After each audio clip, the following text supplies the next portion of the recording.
Part 2 nga po ito nung in-upload kong video kagabi dahil nga po sa pagkain namin ng sanggipsal.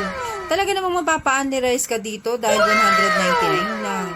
Sobrang tagal ko nga po makaluto kaya naman minukbang na muna ng anak ko yung kanin. O sige, i-push mo na din yan kasama ang chopstick. Talaga naman trying hard na mag-chopstick at gustong-gustong matuto. Sobrang tagal ko nga pong makaluto kaya naman talagang inip na sila at gustong-gusto nang kumain.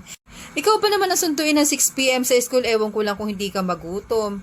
Talaga naman panay ang iwas ko sa mantika kaya napakatagal kong makapagluto.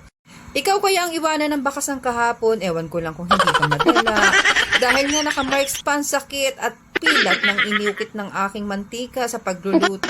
Dahil nga si Sachi ko talagang trying hard ding mag-chopstick kaya sige mukbangin mo na rin ang kanin. Nakakatatlong tasa ng kanin pero wala pa akong nalulutong ulam. Pagkatapos ng ilang many years talagang nakapagluto na ako ng unti-unti at may maiihain na ako. Pero itong bebe ko ang kinain ay patatas. O sige, pwede na rin yan. At nang natikman niya ang patatas talaga namang hindi maipinta ang pagmumukha at mukhang hindi nga nila gustuhan. At dahil din nakaluto na ako, talaga namang gustong-gusto mag-chopstick pa din at kinamay na nga ang kanin. Sabay tingin na din sa paligid kung may nakatingin sa kanya. Dapat ganito ang galawan kapag hindi ka marunong mag-chopstick. Para hindi halata, sabay subo ng kanin, sabay subo ng chopstick. Dapat ganan ang galawan. Pagkatapos nga pong kumain at mabusog ng bebe ko, talagang inantok na tihiga daw muna siya sa tabi.